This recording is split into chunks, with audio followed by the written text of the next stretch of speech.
जी sir, पहला सवाल मेरा यही है कि लोग कहते हैं कि जो ये गट है ये हमारा सेकंड ब्रेन है, तो इसे सेकंड ब्रेन क्यों कहा जाता है? इसलिए कहा जाता है कि जितना आपके ब्रेन के अंदर ब्रेन सेल्स हैं वो 85-86 बिलियन हैं, ठीक है ठीक ना। है। आपके गट के अंदर जो गट बैक्टीरिया हैं वह 100 ट्रिलियन है। ओके। जो आपका ब्रेन आपकी बॉडी की 23,680 के करीब जीन्स को कंट्रोल करता है एक्सप्रेस करवाने में, और ये जीन्स हमारे लिए प्रोटीन बनाती हैं, केमिकल्स बनाती हैं। याद रखिएगा आपके गट के अंदर 44 लाख जीन्स हैं इन बैक्टीरिया की। सही बात बहुत तो बड़ा डेटा है। सही बात तो ये है कि जितना आपकी रीढ़ की हड्डी में ब्रेन सेल्स यानी कि न्यूरॉन्स है नर्वस सिस्टम में, उससे ज़्यादा आपके गट के अंदर है। ओके। जितनी इम्यूनिटी आपकी पूरी बॉडी में है उसका 80% सिर्फ और सिर्फ आपके गट की लाइनिंग के ऊपर वो सेल्स हैं जो आपकी इम्यूनिटी को डिसाइड करती हैं कि कहाँ अटैक करना है और कहाँ कैंसर जैसी सेल्स को पनपने देना। इतना ही नहीं, अगर आपका एक थॉट यहाँ पर बदलता है तो इमीडिएटली आपका गट रिएक्ट कर देता है, जिसको हम गट रिएक्शन कहते हैं, कि अचानक आपका अम्ल यानी कि पेट का जो हाइड्रोक्लोरिक एसिड है वो कम हो जाएगा या ज़्यादा हो जाएगा। आपका माइंड ये तय करता है कि अगर आप स्ट्रेस में हैं कि आपका गाल ब्लेडर आज बाइल जूस को पंप करेगा या नहीं करेगा, आपका लीवर आज काम करेगा नहीं करेगा। इतना ही नहीं, आपके शरीर में जितनी ग्लैंड्स हैं जो हार्मोन्स पैदा करते हैं उससे ज़्यादा और उनसे ज़्यादा वेट में अकेले आपके गट के अंदर वो हार्मोन्स हैं। जब भी बच्चा जन्म लेता है माँ के गर्भ में, तो जो ब्रेन की सेल होती है वही डिवाइड होकर दूसरी सेल में जब कन्वर्ट करती है और बड़ा वो अंग बनता है, उसी का नाम गट है। और ये दोनों एक वेगस नर्व की नाम की नर्वस सिस्टम से जुड़ी होती हैं। काफ़ी इंपॉर्टेंट नर्व है। तो इसका मतलब ये है कि आपका ब्रेन ही यहाँ पर है, उसका आधा पार्ट यहाँ पर है। एक फैमिली आपकी 5th फ्लोर पर रहती है और एक ग्राउंड फ्लोर पर रहती है, फैमिली एक ही है।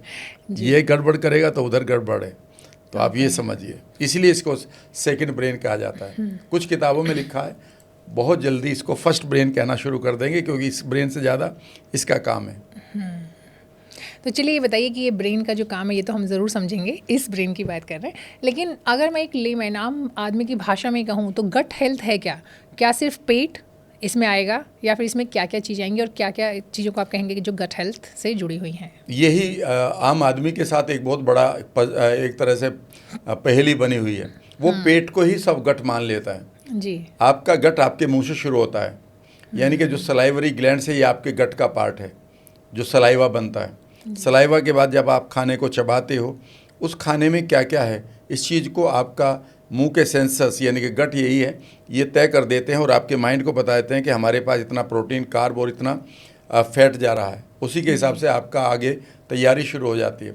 इसके बाद आपके खाने की नली है।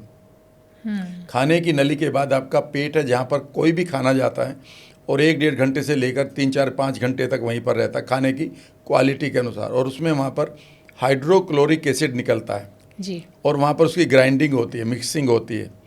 वहाँ पर उसका एक तरह से बोलस बनता है, यानी कि एक तरह से उसका लंप बन जाता है और उसे वो छोटी आंत में डाल देते हैं। अब ये छोटी आंत जो 20-22 फीट की है, इसको छोटी कहते हैं पर है ये 20-22 फीट की। जी।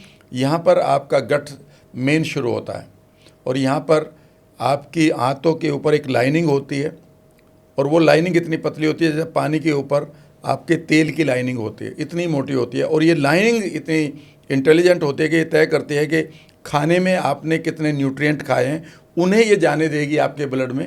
ओके। और अगर उसमें बेकार की चीज़ है तो वो जाने नहीं देगी। तो यानी आपकी गट की लाइनिंग भी कितनी इंपॉर्टेंट है और कितनी इंटेलिजेंट है। वहीं पर आपके सारे के सारे इम्यून सिस्टम के सिपाही रहते हैं जो ये देखते हैं कि कोई बैक्टीरिया तो नहीं आ गया खाने में, इन्हें यहीं मार देते हैं। जी। वहीं पर आपका गट ब्रेन है जो ये तय करता है कि खाना कैसा है, उसी के हिसाब से वो मूवमेंट करेगा, जिसको पेरिस्टाल्टिक मूवमेंट कहते हैं। अगर आपने गलत खाना खा लिया तो कई बार ये मूवमेंट इतना स्लो हो जाएगा कि डॉक्टर्स इसको लेजी इंटेस्टाइन कहते हैं। ओके। और ब्लोटिंग शुरू हो जाएगी, कब्ज शुरू हो जाएगा। अगर आप ज़्यादा एग्रेसिव या तो माइंड से हैं या खाना ऐसा खा लिया कि गट को इस खाने को बाहर फेंकना, या तो ये वापस करके उल्टी लगा देगा या ये डायरिया कर देगा। यानी कि आपका गट जो है पूरी तरह से एक फुल ऑफ मैनेजर्स टीम है। यहीं पर आपके यहीं पर आपके सबसे बड़ी बात यह है कि यहाँ पर सेंसर्स लगे हुए हैं जो ये तय करते हैं कि इस खाने में हमें कौन सा एंजाइम निकालना है। यही सेंसर आपके माइंड के साथ जुड़े हुए हैं वेगस नर्व से। अगर उस समय आप नाराज़ हैं या दुखी हैं खाना खाते हुए तो ये नेगेटिव केमिकल निकाल देंगे। आपकी बॉडी के, आपके गट के अंदर 25 से ज़्यादा तरह के एंजाइम या हार्मोन्स रिलीज होते हैं आपके सोच के अनुसार, जो आपके गट के पूरे एनवायरनमेंट को बिगाड़ सकते हैं। सोच के अनुसार मतलब अगर आप खराब सोच रहे हैं, नेगेटिव सोच रहे हैं या दुखी हैं तो कुछ और रिलीज होगा। हाँ, और अगर आप अच्छा हैं, खुश तो हैं, इसीलिए कहा जाता है कि खाना खाने से पहले खुश होना शुरू कर दो। जब आप खाना खा रहे हो उस समय कोई ऐसी न्यूज़, ऐसी कोई थिंकिंग या ऐसी कोई सिचुएशन ना लाएं या लड़ाई वड़ाई ना करें घर में कि खाना खाते हुए आप लड़ रहे हैं। तो मतलब ये कह सकते हैं जब खाना खा रहे हैं तो कम से कम टीवी पे जो न्यूज़ देखते हैं आप वो बंद कर दीजिए, राइट? वो भी अच्छे वाली देख लो तो अच्छा है, कोई कॉमेडी शो देख लो तो अच्छा है। इसलिए मैंने न्यूज़ कहा है जहाँ पे कि आजकल नेगेटिव ही ज़्यादा चलता है। हाँ जी, ठीक है। और इसके बाद जो गट है, ये तो अब तक मसल्स की बात हुई है। आपके पास फिर बड़ी आंत शुरू होती है जो करीब 9 फीट की होती है जी। और वहाँ पर आपके 100 ट्रिलियन, 10 के बाद 11-12 जीरो लगेंगी, इतने बैक्टीरिया होने जरूरी हैं। उनका वेट करीब करीब 2 किलो होता है, जबकि वो दिखाई नहीं देते। इनविजिबल बैक्टीरिया हैं, फंगाई है। जी, पता कैसे चलेगा कि मान लीजिए किसी के कम हो गए, ज़्यादा तो खैर नहीं, वो मैं अभी सिम्टम्स बता दूंगा, लेकिन वो गट का ही पार्ट है। आप गट को सिर्फ ये मत मानो कि पेट और मसल्स हैं, याद रखिएगा उन्हें हम गट कनेक्टोम कहते हैं, जिनको हम मसल्स कहते हैं। लेकिन जो गट पूरा बनता है तो गट कनेक्टोम प्लस बैक्टीरिया, यानी कि आपके पास 100 ट्रिलियन बैक्टीरिया जो हमें अपनी माँ से मिलते हैं वह वहाँ पर अपने जगह बना लेते हैं। और ये सबसे इम्पोर्टेंट चीज़ है। ये तय करते हैं कि आपकी इम्यूनिटी कहाँ अटैक करेगी, ये तय करते हैं कि कितना आपका विटामिन B12 बनेगा, ये तय करते हैं कि कितने आपके विटामिन K2 बनेगा, जिसके द्वारा आपका आप कह सकते हैं कि कैल्शियम आपकी हड्डियों में जाएगा, वरना सारा वो आपके आर्टरी में चला जाएगा। ये तय करते हैं कि आपके पास खुशी का जो हार्मोन है सीरोटोनिन, वो कितना बनेगा। आपकी टोटल बॉडी में जो सीरोटोनिन बनता है उसका 95% आपके गट में बनता है, बाकी केमिकल्स भी आपके गट में बनते हैं। अगर आपका दिमाग ख़राब हो रहा है ना, समझ लीजिएगा कि दिमाग को चलाने वाले जो केमिकल हैं वो आपके गट में बन नहीं रहे। गट के ये बैक्टीरिया तय करते हैं। कई बार आप ऐसे बहुत सारे लेडीज़ से मिलेंगे जो ये कह रही हैं कि मेरा थायराइड बिल्कुल ठीक है पर मेरा वेट कंट्रोल नहीं हो रहा है। पता है उनका क्या हो रहा है? उनका गट बैक्टीरिया ख़राब है। क्योंकि आपका जो थायराइड है, हार्मोन है, उसे डाइजेस्ट करने के लिए, उसे सिस्टम में पहुंचाने के लिए सिर्फ और सिर्फ गट बैक्टीरिया चाहिए, और इन बैक्टीरिया को हमने नेग्लेक्ट किया हुआ है। ये बैक्टीरिया गट के इतने इंपॉर्टेंट हैं। अगला सवाल लेने से पहले इन्फॉर्मेशन मैं दे देता हूँ। जितनी भी लड़कियां ये कह रही हैं कि उनको PCOS हो गया है, उनको एक्ने की प्रॉब्लम है, उनको बाल की प्रॉब्लम है, उनके वेट की प्रॉब्लम है, या साइकिल्स इरेगुलर हो गए हैं, तो समझ लीजिएगा कि उनके बॉडी के अंदर एस्ट्रोजन या तो ज़्यादा निकल रहा है या कम निकल रहा है, जिसे हम हार्मोनल इम्बैलेंस कहते हैं। आज मैं आपको बताऊं कि हमारे ये जो गट बैक्टीरिया हैं, यही एक ऐसी केमिकल को रिलीज़ करते हैं जिसका नाम है बीटा ग्लूकुरोनाइडेस। बीटा ग्लूकुरोनाइडेस ये तय करता है कि आपकी बॉडी में एस्ट्रोजन कितना निकलना चाहिए। ज़्यादा है तो वो नॉर्मल करेगा, कम है तो नॉर्मल करेगा।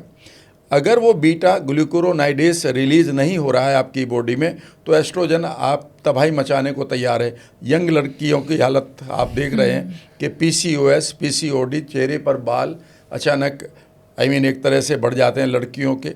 कई बार मोटापा, कई बार एक्ने, कई बार यूट्रस की बहुत सारी प्रॉब्लम्स आनी शुरू हो जाती हैं। पता है इस बीटा ग्लूकुरोनाइडेस को कौन बनाता है? सिर्फ आपके गट के बैक्टीरिया।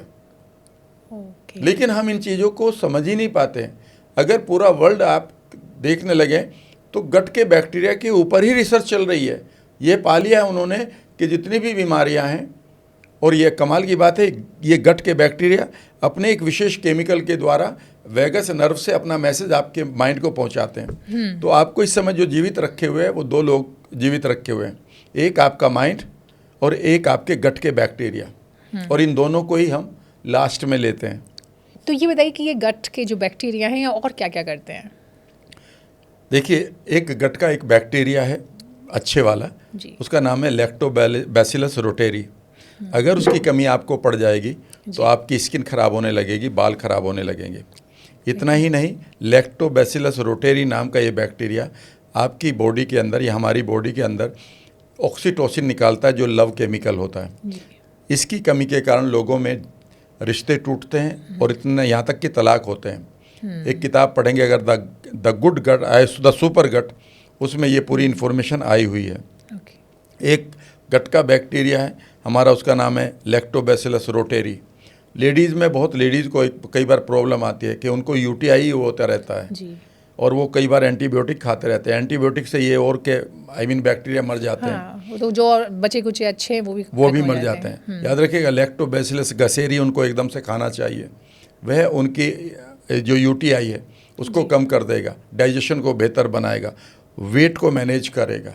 और इतना ही नहीं, अगर जिन लोगों की नेचुरल किलर सेल्स कमज़ोर पड़ गई हैं या नहीं बन रही हैं, या उनके पास उतनी नहीं है, या वो एक्टिव नहीं है। नेचुरल किलर सेल्स का मतलब होता है जो किसी भी बैक्टीरिया को मारती है हमारी बॉडी के अंदर, या फिर कैंसर सेल को मारती है, जी। तो उसे लैक्टोबैसिलस रोटेरी गसेरी उसको बनाता है।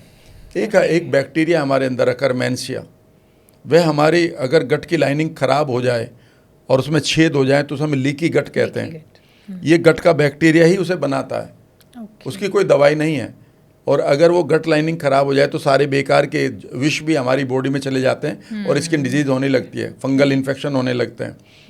तो याद रखिए। और लेकिन ख़राब बैक्टीरिया भी यहाँ पर हैं जो हमारी जान ले सकते हैं। एक ऐसा बैक्टीरिया है जो हमारे माइंड को हैक कर लेता है और हमें आत्महत्या करने के लिए मजबूर कर देता है, टॉक्सोप्लाज्मा गोंडाई। कभी पढ़कर देखेगा। जब यह बैक्टीरिया उन चूहों को दिया गया जिनके पास ये बैक्टीरिया नहीं था, तो चूहों का इससे पहले बिहेवियर था कि वो बिल्ली से डरते थे, सांप से डरते थे, वो कहीं ऐसा नहीं जाते थे कि ईगल उन्हें पकड़ ले। जैसे ही ये उनके गट के अंदर ये प्लांट किया गया टॉक्सोप्लाज्मा गोंडाई, तो वो चूहे बेसिकली बिल्ली के सामने जाने लगे ताकि वो उसे खाए, सांप के पास जाने लगे, जंगल में थोड़ा खुले में जाने लगे ताकि कोई भी ईगल उसे मार दे, और वो मर जाते थे। जब उन लड़कियों को देखा, करीब कई सौ को, जब ये देखा गया कि ये एडवेंचरस ड्राइव करते हुए या एडवेंचरस कोई और एक्टिविटी करते हुए इन्होंने जान गंवा दी, तो पाया गया कि टॉक्सोप्लाज्मा गोंडाई बेसिकली वहाँ पर एक्टिव हो चुका था।